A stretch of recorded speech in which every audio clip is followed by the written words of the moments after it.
Keep yourself in the loop of everything football. Listen to Alex and Jeremiah on the Golden State Media Concepts Football Podcast. Hello there, I'm Jeremiah. I am Alex, always and forever here. Dedicated to college and NFL football. The latest football news on and off the field. NFL draft trade rumors. We've got you covered from the NFL, Big Ten, SEC, Big 12, Pac-12, ACC, and everything else in between. Listen to the Golden State Media Concepts Football Podcast.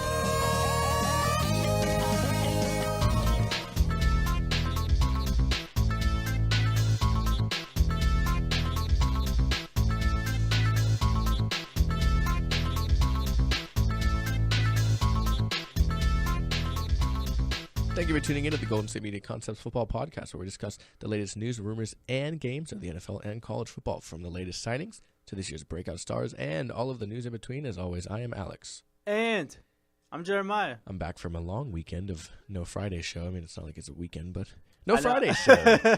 Yeah, I'm back from a kind of a semi-long weekend. I went back home for the You go to that weekend. game? I did. I went to the Fresno State and Who won that game? Fresno State 31-3. Dude, It was actually a competitive game for 3 quarters. It was 10-3 at the end of the third quarter. I say 31-3. And then I was like, okay, so this might be a competitive game because I planned on leaving at the fourth quarter, but I was like, whoa, this is kind of a competitive game, so maybe I should stay. Then all of a sudden, Fresno State scored 2 touchdowns, and then I wanted to beat traffic, so I was like, hey, let's go, guys. But I don't know. I'm not going to lie. I was kind of confused to root for because, I did go to Sacramento State, but I grew up a Fresno State Bulldog fan. Mm-hmm. Either way, I was happy, but I don't know. I just had fun. And I'm just glad to be back in Northern California because the weather is a lot cooler here. Yeah, it was warm yesterday. It's a little colder today. It's because when I was at the game on Saturday night, it was hot, and this is in Fresno at 7 o'clock p.m., and I didn't get out till like 10 p.m. All right, so it was hot. When I Fresno came back, stays hot too, especially the way the bowl. Yeah, is, I know, especially the the stadium. Yeah, but when I got back to Sacramento from the Amtrak station, oh yeah, Amtrak. Okay. Yeah, I took Amtrak. I didn't drive. It was cool. At around 7 o'clock, I was like, dang, I almost needed a sweater. But anyways, dude, it was a really exciting weekend and all football. NFL started. We got a couple of, college football was a little crazy. It was okay. It was a little crazy. It wasn't as crazy as week 1, but it was good. We had a Player of the Year candidate in there. We did. But anyway, let's get started with some NFL talk because excuse me. We finally has some games to cover now. Finally. Yeah. So, obviously, you guys got to talk about Denver and Carolina, but that game, I was telling Ben in the sports show, really set a tone for close finishes this week. It did. Honestly, no, that game alone set the tone for the whole week. The whole week, man. So it's crazy. Go ahead. Sorry. I was like, oh, wait. No, it's crazy, yeah. So, Atlanta lost by 7 to Tampa Bay, 31-24 Atlanta. So, that's a close game right there. 6 points between Baltimore and Buffalo at home for Baltimore, 13-7. Houston a little bit more, 23-14 over Chicago. Jacksonville, 4 points, losing at home to the Packers. It's a close game. A crazy win for the Chiefs, winning 33-27 in overtime. 1 point separated New Orleans at home over Victor Oakland. 1 point separated the Jets, losing at home to Cincinnati. The biggest loss of the week, 29-10. Philadelphia over Cleveland. 2 points, Seattle beating Miami and CenturyLink Field, 12-10. 1 point, 19-20. Dallas loses at home to New York. 4 points, Indianapolis loses a close one, very close. Like that was a crazy ending. At home to Detroit, and another close one, missed field goal at the end to end the game. Arizona 21, New England. Jimmy Garoppolo led New England 23. Jimmy G starts out 1-0, baby. Man, how many? That's almost every game was close. Dude, you have no idea. This was probably the best opening weekend I've ever remembered in a while. Yeah, a long this time. is the best that I remember in a while. Yeah. Yeah, and I'm gonna get to this Arizona and New England game. Is that your game? Is that your favorite? No, that's not my game. So I figured we cover a couple. That's actually my second favorite game of the week. Okay, so we'll cover a honestly, couple. This was on the favorite. Friday show. Mm-hmm. I told Ben, This is my lock of the week. Arizona will defeat New England. Oh, your lock of the week, huh? It was my lock of the week. Because Ben had New York Giants defeating Dallas Cowboys handily. I told him. I know I had Dallas too, and I told him it's gonna be a close game. Mm-hmm. I was half right, but anyway, get into these Arizona and New England game. Good game, man. I imagine how the Patriots are gonna look with just Brady and Gronk back alone. Yeah, they had him. They had both of them gone. Solder gone, and Deion Lewis is gone. Man, this team's honestly, this is my Super Bowl team in the AFC this year, and the Cardinals were my NFC team to go to the Super Bowl. So this could be a Super Bowl rematch in February here, man. I so don't want the Patriots in the Super Bowl again. I know. Don't get me wrong. Like the way that they play with the amount of players they didn't have there, dude, they played well, really well. They can the next 3 games for New England. Miami, Houston, and Buffalo. And they're all at home. They can start 4-0 without Brady. That's crazy. Yeah, you and I definitely talked about this being the hardest win for them to get of the 4 games. I didn't see them win this game at all, and they did it. Yeah, it was a good game. It really is. I don't think they have I mean, again, you never know with these division games with Miami next week and so on and so forth. But I don't really see them losing potentially until maybe the Buffalo game the week before Brady comes back. That's I mean, it was a close game. It was a good game too.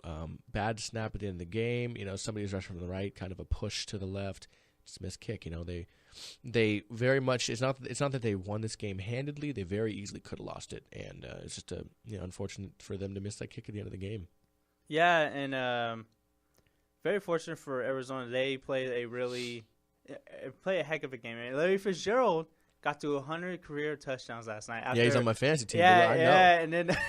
And then there's reports of Larry Fitzgerald saying that this might be his last year. He denied him. And he denied it earlier this morning, which I'm really glad. I would hate to see Larry Fitzgerald go because I still think he has a couple of good years left in him. Mm-hmm. But my game of the week. Give me your game of the week, and I'll give you mine. My game of the week has to be the Oakland Raiders defeating the New Orleans Saints. Yeah, man. This was my upset of the week on Friday.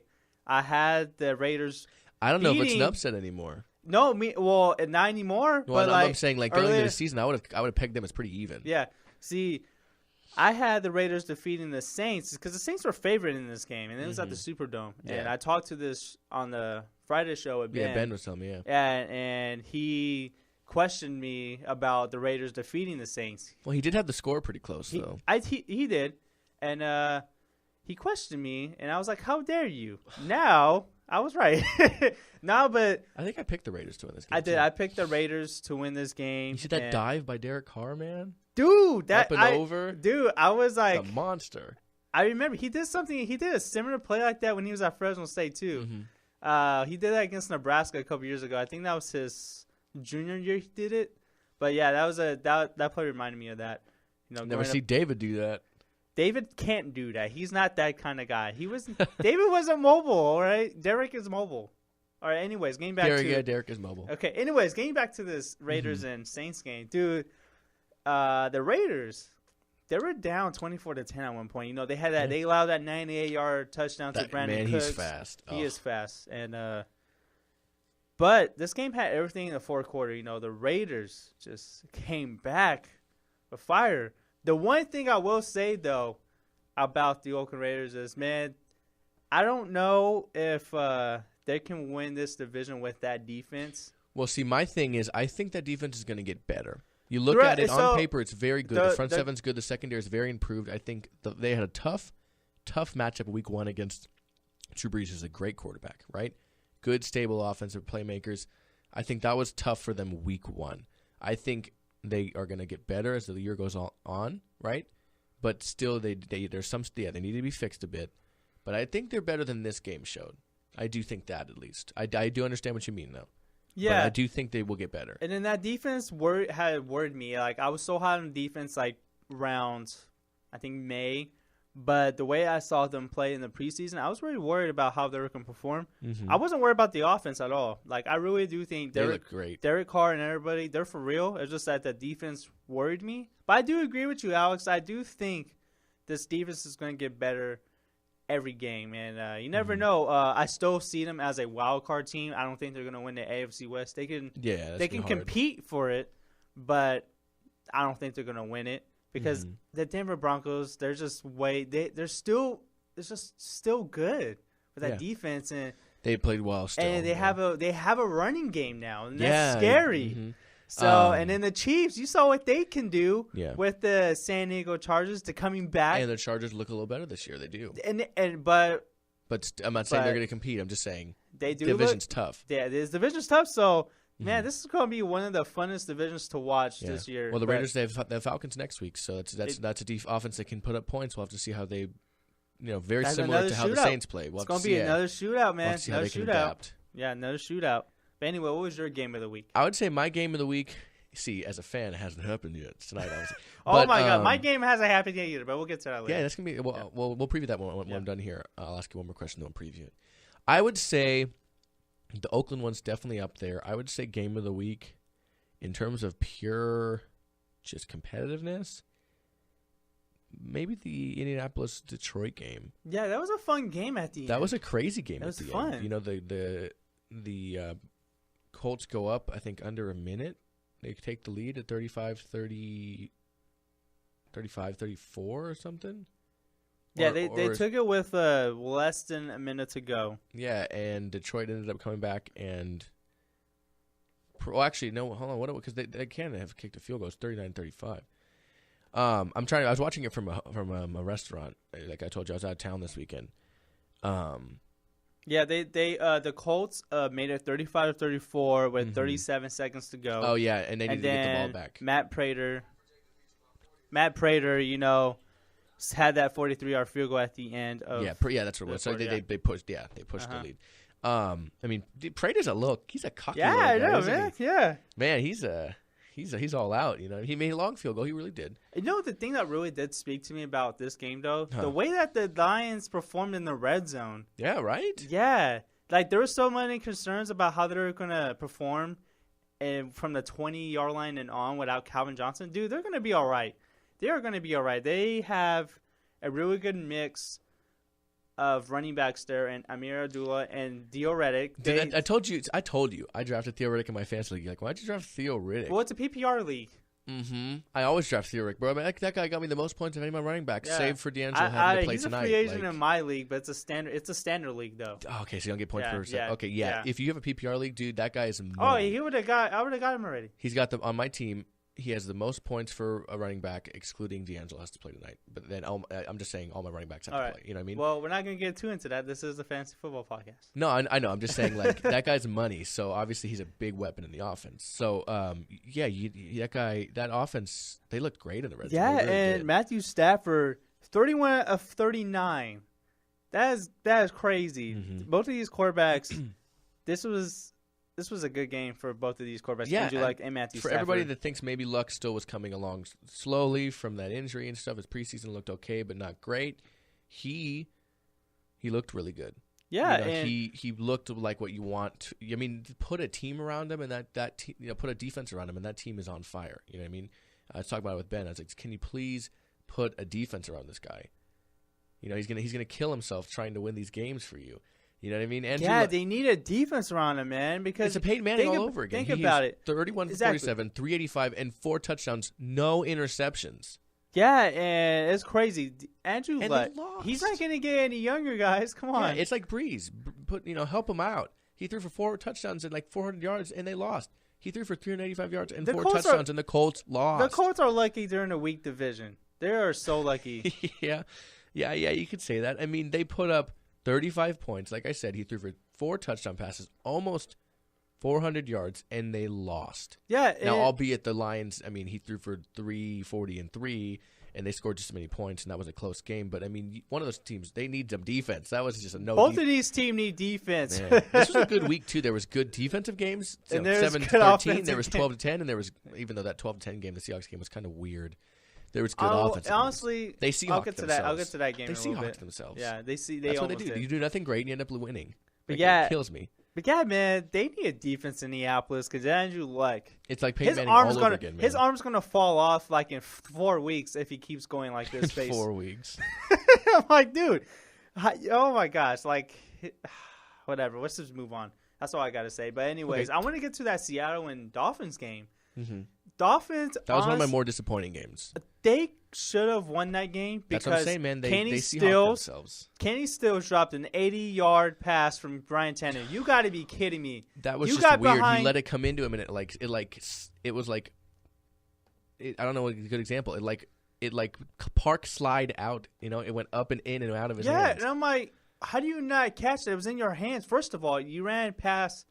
Probably the best secondary in all football. Earl Thomas did not play well yesterday. Yeah, you're right. He didn't. Not really. But you know, on paper, they were like regarded as the best secondary in football. Yeah. And blowing everyone by like that, dude, you gotta make that play for your Especially team. Kenny Stills. I mean, he's good, but he's not the notable receiver on that team. Landry is, you know. And yeah, if Stills had that catch, I mean, he ended the day with 1 for 16. He would have been like 2 for 90. You know, that was a long play, and you gotta help your quarterback Ryan Tannehill, and then the Dolphins. I just don't know what it is. They just can't take a step forward. They can't win big games. They can't take that step forward, man. No, they can't. He only had 186 yards passing, no touchdowns. I mean, they could have easily won this game, like you said. Arian Foster in his debut played well. He had 30 yards on the ground, but he had 3 catches for 62 yards receiving. So. That is nice to see, but not much from anybody else. I mean, like I said, Landry had 59 yards. Damian Williams had a 29-yard catch, 1 though. Kenny Stills, 1 catch, 16. You know, obviously dropped that big one. Carew, he's a new receiver there for them, 2 for 14. And Jordan Cameron, who's supposed to be a big target for them when they got him in free agency, 2 for 6. He's been really disappointing. Not even 1 for 6, 2 for 6. No, he's been really disappointing. Yeah. Really disappointing for the Dolphins there. Yeah, 2 fumbles, one by Foster, 1 by Tannehill. They got a couple of them back, but you need more out of your offense than that. You know what I mean? Their defense didn't play horrible, like you said. They held the Seahawks to 12 points. Russell Wilson didn't have an amazing game. He ended up getting hurt, unfortunately, it looked like an ankle sprain. I have Rodgers in both my leagues to back him up, so I'm good. You know, but Russell Wilson. I had Doug Baldwin on my fantasy team. Yeah, and he scored a winning touchdown. Yeah, there you go. But he had 258 yards, a touchdown, and an interception, though. He didn't have that touchdown until late in the game, like you said, to Baldwin. Baldwin had a pretty good game, carrying on from last year. Yeah, 91 yards and a touchdown. 92 yards. 92 yards. Yes, sir. Okay. 92 and 1. Jermaine Kearse had a decent day, 5 for 27, but after that, again, another drop-off, 2 for 26, 3 for 26, 3 for 17. And then a lot of people with 1 catch, except for Christine Michael, had 2 for 5. I didn't think it could be worse than 2 for 6 with Jordan Cameron, but it did. But yeah, their defense didn't play great. Whoa, I'm going to tell you this right now. With the Cardinals and Seahawks losing tonight, after tonight's Monday night game, somebody's going to be in first place. The Niners or the Rams are going to be in first place in NFC West. If you look at it like the NFC North, everybody but the Bears won. So there's 3 teams that tied for first.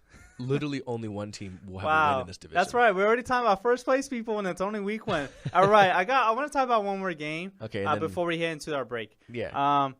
The Packers and Jaguars, man. That's a good game. This was a really good game. And, man, the Jaguars, I really thought they were going to take the next step in this game. They were right on the brink. It's just some tough 4th downs there. Yeah, they had a chance to win this game. But, you know, Blake Bortles kind of forced it to Allen Robinson a bit at times. Which I don't blame him because, you know, that is your big play. Him and receiver. Allen Hurns, too. That is your big play receiver, and Allen Hurns is there for, you know, to be a compliment. Who is also a great receiver on this team. Oh, I got him on my fantasy team. Yeah, I wish I did. I don't have any of them. He had a decent day yesterday. Not amazing. 75 yards on 3 catches, I think. My league is really one of those that jumps every time you get over 100, so I was really hoping he would. But no, it was a tough game. But that was one of my favorite games to watch, too. I mean, it was a close game. A couple 4th downs. One went your way, one didn't. Yeah, it was right there. Dude, I have him on my fantasy team. He had a great game.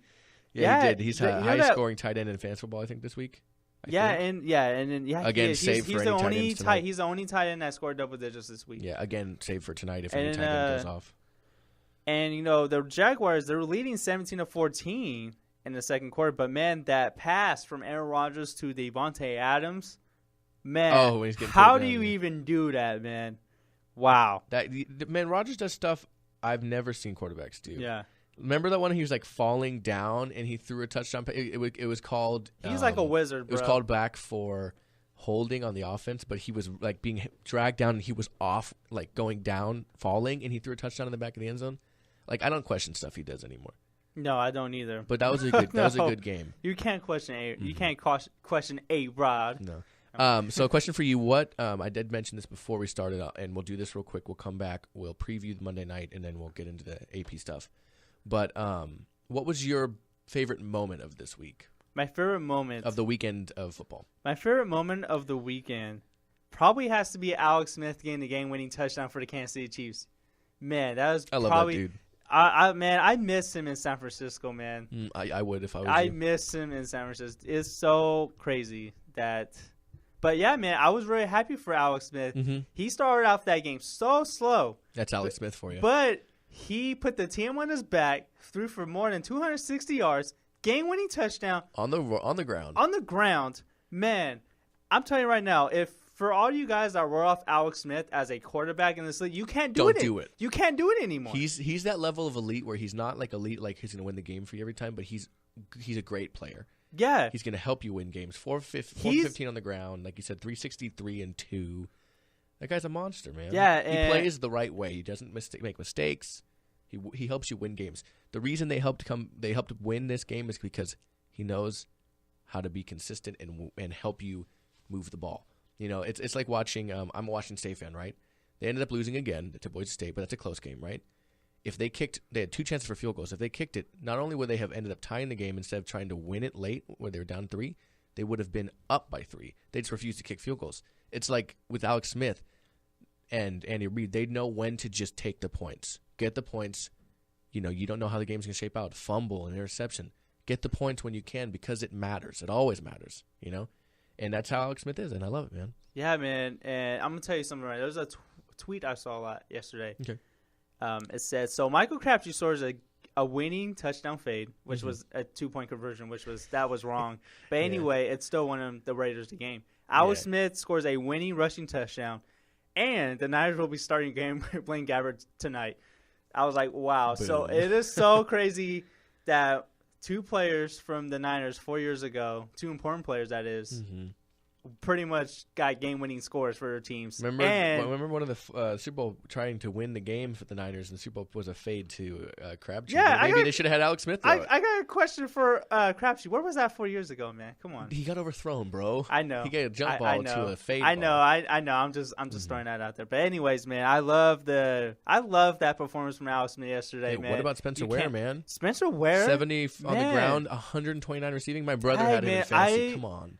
Man, I'm afraid to say that maybe Jamal Charles' days as a workhorse may be coming to an end. I think it's just smart because he's been injured to maybe bring him in and still split the time. Yeah. You know what I mean? He's obviously a game changer, but have him play, you know, have Sharkhandrick West play, have Niall Davis play. Like, just don't always put it on him because, you know, if he gets injured, you clearly have a stable, but he's something different. You know what I mean? It's all these guys, but then there's Jamal Charles. Yeah, that was my favorite moment of the week. Okay, I'll be quick with mine before we take our first break. Mine was Victor Cruz scoring his first touchdown. Oh, that was another one. That was 2 years. That was my second favorite moment. Yeah. He got asked to did you plan on doing the salsa dance? He goes, it's just a reflex, man. Like I score, I do it. I've always done it. He goes, I didn't sit there going, oh, I'm gonna do this. He goes, I just got back. It was muscle memory.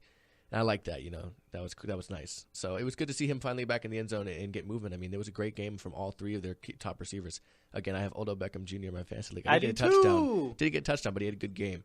Victor Cruz had a good game. He got a touchdown. Sterling Shepard had a touchdown. I have him on fantasy team too. You did say you were going to get him. Yeah, good catch. So, a lot of that. And then I think number 2 probably would have been, besides like all the touching tributes and stuff for September 11th before the games. I don't want to get all emotional. With my moment, I would say maybe the Derek Carr's flip. That was pretty cool. That was pretty sick. That flippity flip. That flippity flip. Yeah. Derek Carr was like, catch you guys on a flippity flip. And he jumped right over him. Like I said earlier, that reminded me of a play he did back when he was at Fresno State against Nebraska. He scored on that play, too, when he was at Fresno. Man, you got to give it up to get it. You know. Yeah, get it up to get it, man. That's why I love Derek Carr. He's a go-getter. Dude, he was meant to play quarterback. It was amazing. I love it. Yeah. Okay, let's take our first break. We'll come back real quick. We will just preview times and everything and matchups who we think are going to win. Because unfortunately, I didn't get to do that with you. I'll have to do that with you on Thursday this week of preview, predicting the games. And you and Ben can do it too. Yeah. But we'll predict tonight's Monday night games. So we'll be right back here at the Golden State Media Concepts Football Podcast. Tired of searching the vast jungle of podcasts? Now listen close and hear this out. There's a podcast network that covers just about everything that you've been searching. Hey! The Golden State Media Concepts Podcast Network is here. Nothing less than a podcast bliss with endless hours of podcast coverage. From news, sports, music, fashion, cooking, entertainment, fantasy, football, and so much more. So stop lurking around and go straight out to the Golden State Media Concepts Podcast Network. Guaranteed to fill that podcast itch. Whatever it may be. Visit us at www.gsmcpodcast.com. Follow us on Facebook and Twitter, and download us on iTunes, SoundCloud, and Google Play.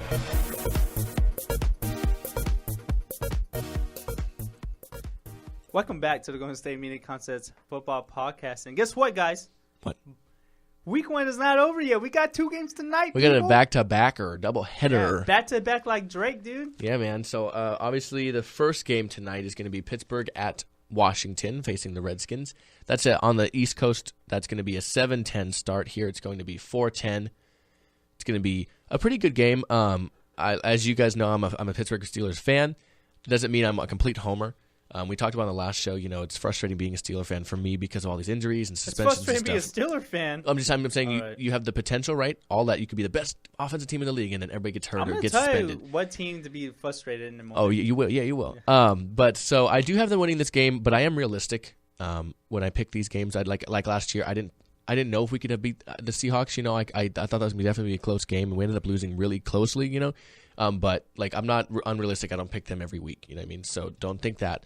Washington is a good team. They won their division last year. They have a position in which the Steelers have struggled with in the past, and that's guarding really athletic tight ends. You saw Gronkowski go off in the season opener last year, and I would say the defense is more improved this year, but still, it's a problem. The running attack looks to be better with Matt Jones in year 2. The receivers are still good. You have Crowder, you have Deshaun Jackson, you have I can't think of his name. Pierre Garçon. And you got Josh Doxson. Yeah, well, see, he was on the injury report, too. Yeah. He hasn't been cleared to play yet. Yeah. And that's another thing is Marcus Wheaton's out this week, too. Yeah. So now you have Ben, Brown, and D'Angelo are really your only big targets of that big offense. And now that's a lot more than some teams, which you'll get into in a minute with the Niners, that's more targets than some teams have, in that aspect. But that worries me in that sense. It's not a easy win for them. The defense is better. They have Brashad Breeland. They have Josh Norman now. Ryan Kerrigan. They have good players on the defensive side of the ball. They have Fuller. They have the young Fuller kid. Is it Kyle? Because Kendall's someone else, right? Yeah, Kyle. Kyle. Yeah. Yeah, no, maybe it's Kendall. Maybe Kyle's the one in Chicago. Either way, it's one of the Fuller brothers. It's one of the Fuller brothers. And I know it's confusing because they're both their first name starts with K. Yeah, exactly. Yeah. So that's it's not like it's going to be an easy win. Obviously, I think the Steelers defense is not very great, but it has a good front seven. And they're opportunistic.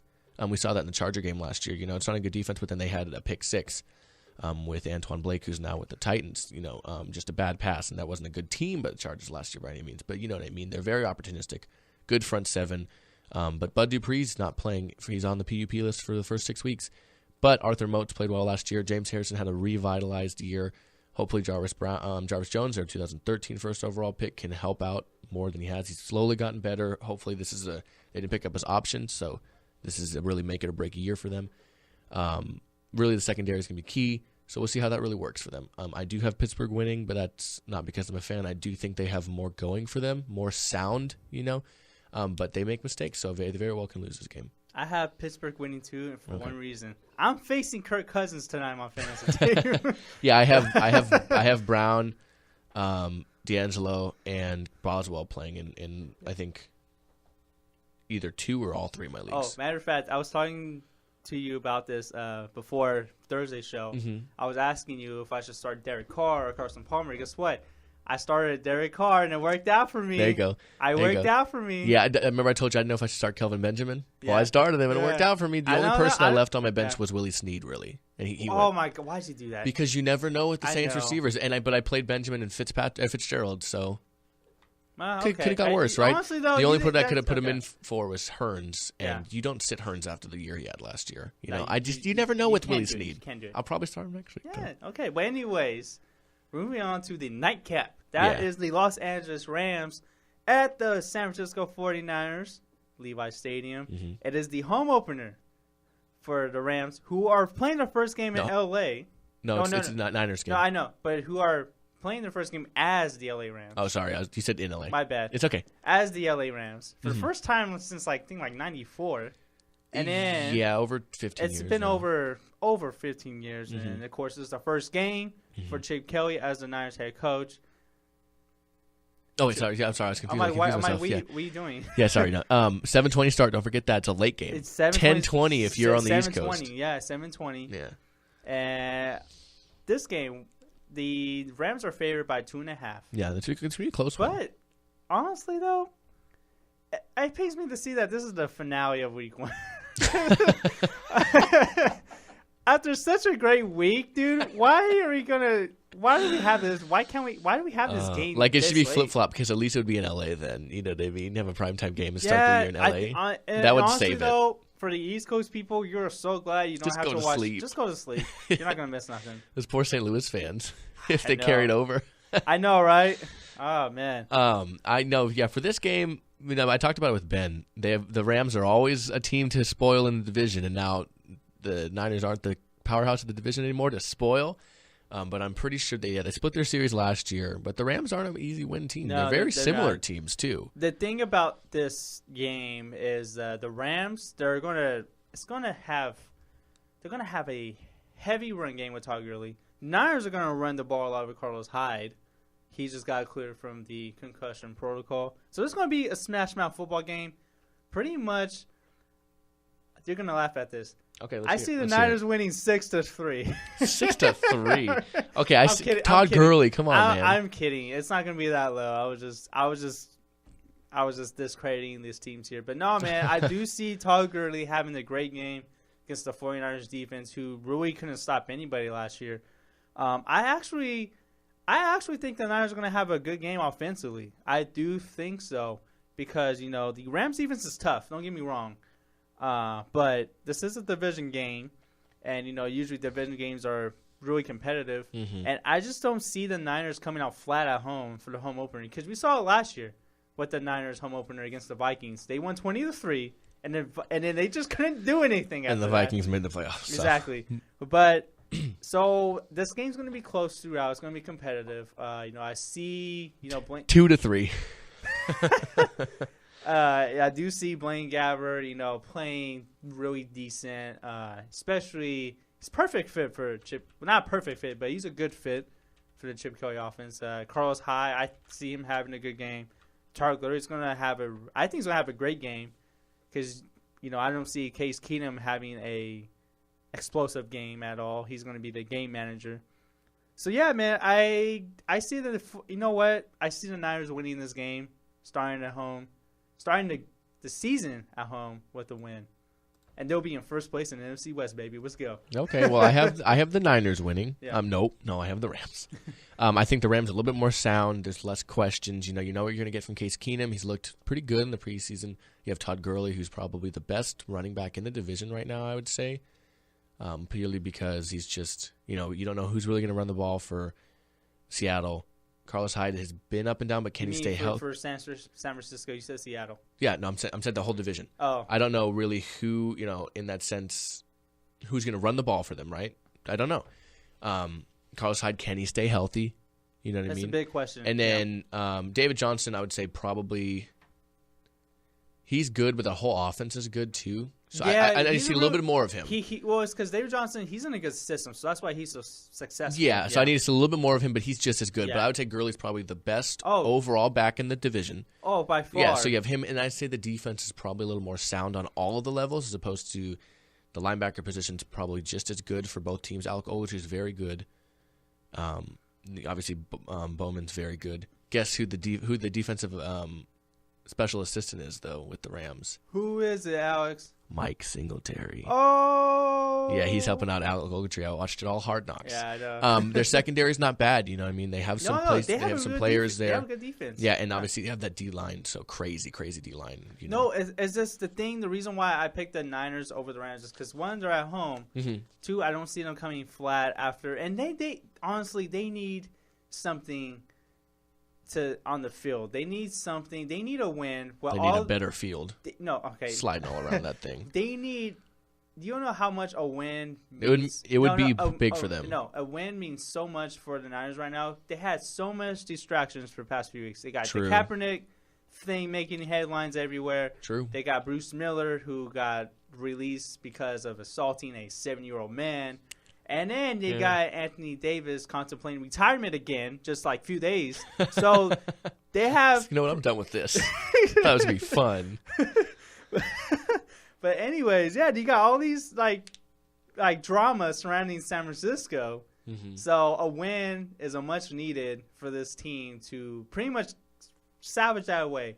I'm not saying that the Kaepernick thing's going to make any.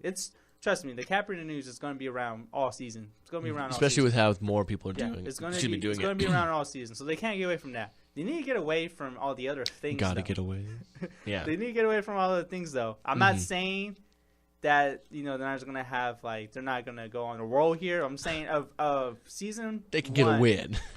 A win, they can get a win tonight because I do not see the Niners winning week 2 versus the Carolina Panthers. But yeah, this game is very important for the Niners for several reasons, on and off the field. So that's why I think they need a win. Okay, so we're gonna take our last break, but I just want to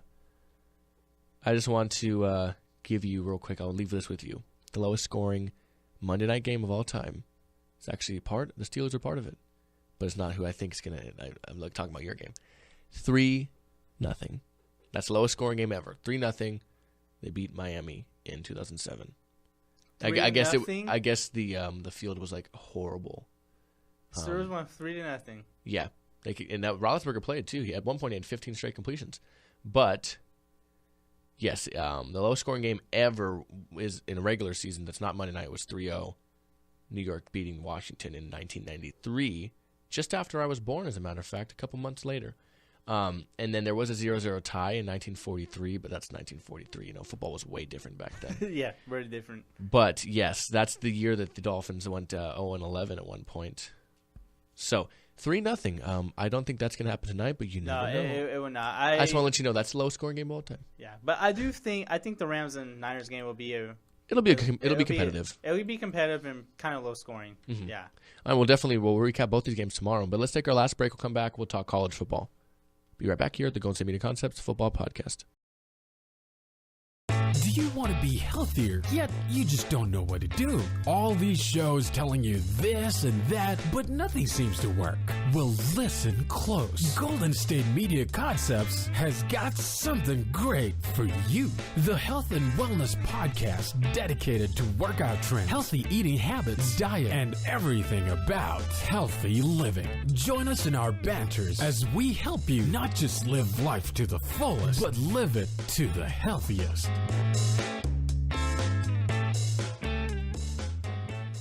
All right, we're back here at the Golden State Media Concepts Football Podcast. So we're moving to college football, and we're going to update you on the AP Top 25 list. Number 1 is the same as it has been since the end of last season. That is Alabama. Still staying at number 1 after another win for their team. But we got a new number 2, guys. We have a new number 2, a new number 3, a new number 4, and a new number 5. So that is caused by who now is the current number 5. So Florida State moved up from 3 to 2.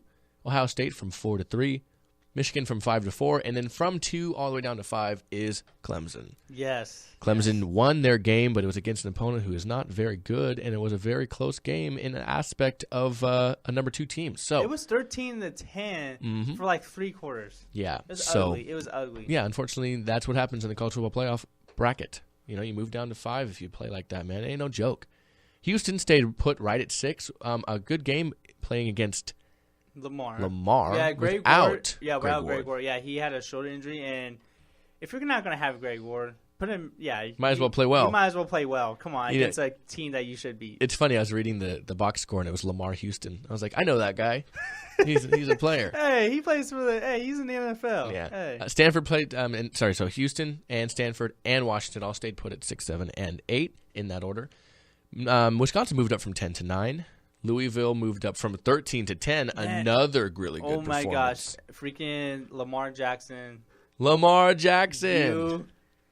Wow. I'm telling you, I know it's only the first 2 weeks, but, man, Lamar Jackson has been. Houston. Yeah, Lamar Jackson has been lights out. Has been a lights-out player, and I wish I can get him on my fantasy team because he's been that good. Yeah. Dude, I am so excited for Louisville to play Florida State this week, and that was my game of the week. That's going to be a good football. quarterback matchup right there. That's my game of the week in college football. Mm-hmm. I'm stating it right now. Okay. I'm not going to tell you who wins because I'm going to say okay. that for Friday. Okay. But that is my game of the week. Okay. That is my game I was looking forward to. Okay. And I don't know. I can dig it. I'll probably watch it too. I will watch it. But No, anyways, I probably will. Anyways, let's move on. Okay, so 11 and 12 stayed the same. Texas and Michigan State. Number 16 from last week moved up to 13 with Iowa. 14's the same with Oklahoma. Didn't move. Just similar. Tennessee moved 2 spots up from 17 to 15. Georgia with a big drop from 9 to 16. Yeah, after beating Nicholls State by barely anything. By 2 points. Yeah, that'll do it. Yeah. That'll do, pig. That'll do. Texas A&M moves up from 20 to 17 on a continued rise from their upset win last week, moving up the countdown even more. Notre Dame stays put as well as Ole Miss at 18 and 19. LSU moves up 1 spot from 21 to 20. Baylor moves up 2 from 23 to 21, as well as Oregon from 24 to 22. Florida and Arkansas stay put from last week at 23 and 24. No, they weren't. Oh, I'm sorry, they weren't ranked. No, I was looking at no movement. They weren't ranked. They moved into the countdown from unranked to 24 and 23. Arkansas, you'll get into it in a second as to why they moved in there. And Miami stayed put at 25, so that's what it was. Arkansas moved into the top 25, Jeremiah. After defeating TCU, the 15-ranked TCU, who dropped from the rankings completely. Mm-hmm. Arkansas defeated them 41-38, and that was a great game. It was a very competitive game. And honestly, TCU had a chance to win it too. They had a chance to win it. They had a chance to close it out, but they didn't. Mm-hmm. Yeah, it's. I mean, that's the way the game. That's the way the cookie crumbles, though. You know. But I do have one for you. I have a really big one for you. Okay, you ready for this? Yeah. Are you ready for this? Oh, I'm ready. Are you ready? Yes, just get to it already. Oh my gosh, get to it. Man, okay, yes, get to it. All right. There was a ranked team that fell this week. Yes, there was. They're no longer ranked either, and they fell in quite dramatic fashion, and that would be, I don't know. How about 22 Oklahoma State? Yes, they did fall because Central Michigan beat Oklahoma State 30-27 with the play of the year, guys. And there's some controversy about this play too. Yes, it shouldn't have happened. They said, it shouldn't have happened because apparently, I guess the refs just blew a call. They gave them an extra down. And they won because of that extra down. Hail Mary. And I remember when I saw it, I was actually watching the TV as it was happening. Mm-hmm. Man, I was like, what? I was blown away. I didn't know what to do with myself. What? I can't believe I saw it. I was like, whoa, play of the year. It was a Hail Mary lateral. Hail Mary lateral to beat them as time expired. It was a pretty impressive play, to say the least, Jeremiah. Like I said, I didn't get to see it live. Obviously, I saw it since. But, literally zeros on the clock. Quarterback steps up, throws it from about the 45, his own 45, weak arm, threw it back. Guy cuts around, takes the long route into the end zone to win the game. A play, and barely gets in there, too. Central Michigan, for those of you who aren't familiar with the school, I believe they're in the MAC conference. Jake Fisher went there, right? Or Eric Fisher, excuse me. It's Eric Fisher. Eric Fisher went there, right? Yeah. Yeah. So a first-round pick, top 2-round pick. For those who, aren't familiar with the school as much. A little bit of notable. Yeah. Well, they're in the MAC conference, one of the lower tier of the Group of 5 conferences. Yeah, you could say that. But it was a great game. Some good games this week, as a matter of fact. It wasn't as good as week 1, though. It really wasn't. In my opinion, it wasn't good. It was not. It was literally. It's hard to live up to that first week, though. It was very slow. You know how I just hope the NFL week 2 isn't like how week 2 of college football is, because we were spoiled with NFL week 1, like we were spoiled with college football week 1. So yeah, I mean, obviously we had a lot of the top teams. Like you said, Michigan 51-14 over UCF. Houston beat Lamar 42-0. Georgia won 26-24, and obviously had to drop because of that. But Texas A&M had a pretty close game. You could say 26. Sorry, I was looking at the other score. Texas A&M had a pretty close game. You could say 67-0. FSU put on another show, 52-0. Clemson only beat Troy by 6. Tulsa lost to Ohio State. Kind of close again. 48-3. The Sun Belt Conference has been competed really well against power. about Power 5 teams because, Appalachian State, a team that I originally said that was in the FCS without me knowing that they were in a Sun Belt Conference. They played well against Tennessee.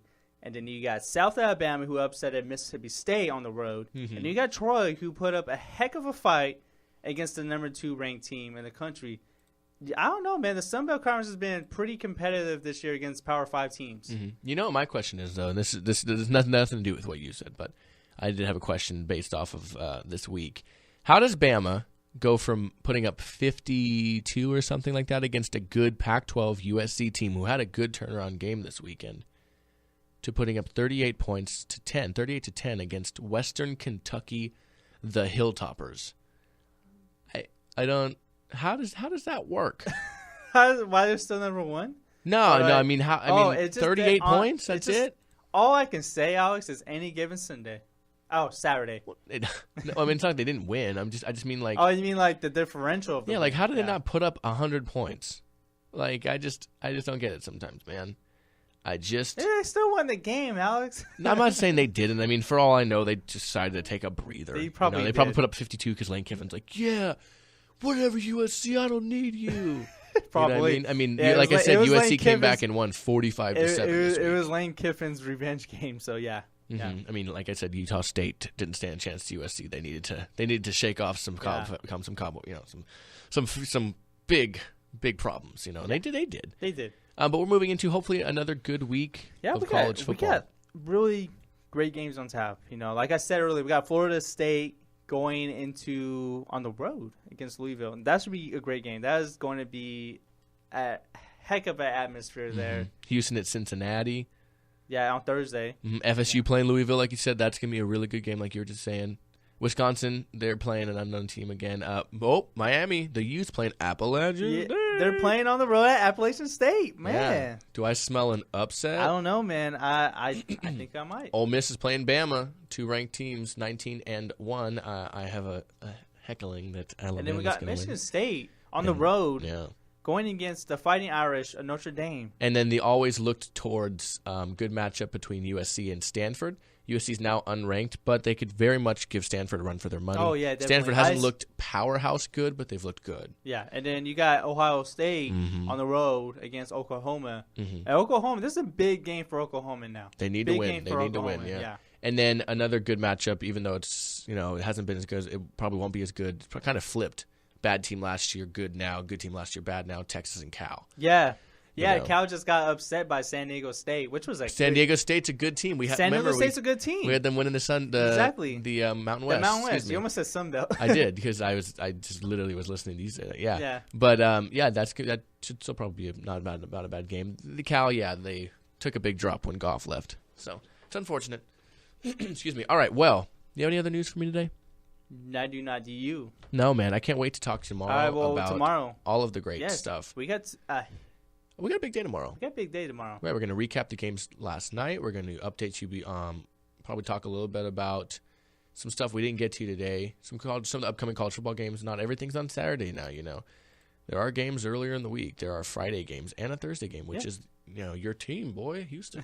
You're like a Houston fan now too. I'm not. Oh, shut up! You're a totally Houston fan. But as always, go ahead. I'm like Drake D. I'm on the bandwagon, bro. Okay, Toronto Raptor fan. Okay, so as always, thank you guys for listening to the Golden State Media Concepts Football Podcast. You can find us on iTunes, SoundCloud, Stitcher, and Google Play if you search GSMC Football Podcast, as well as on YouTube and Facebook if you search GSMC Football Podcast. You can find us on on Instagram and Twitter, GSMC_football, and on our website, GSMCpodcast.com. Go in the portfolio, find our show. Jeremiah has appeared on the football show with me. He's also going to start doing fantasy football. You can listen to the Friday shows of football where Ben appears. I do football normally, but with him I do sports, and I do football. I do soccer. Football. Yeah, and then I also do baseball. With Ben. Yeah, and then, I'm not going to lie, though. Baseball, it's starting, it's getting down to it. It's hard to keep up the baseball with the NFL madness. And college. Yeah, that's why I don't do fantasy baseball anymore. It's something you got to keep up with every single day. I am done with fantasy baseball this year. I can't do it anymore. This is my first year not doing it in a while. I did it for 2 years, but I didn't do it this year or last year, and I was just done with it, man. I couldn't do it anymore. But always, I'd like to thank you guys for listening. I am Alex. And I'm Jeremiah. And we'll see you guys tomorrow for another jam-packed, action-packed show heading your way.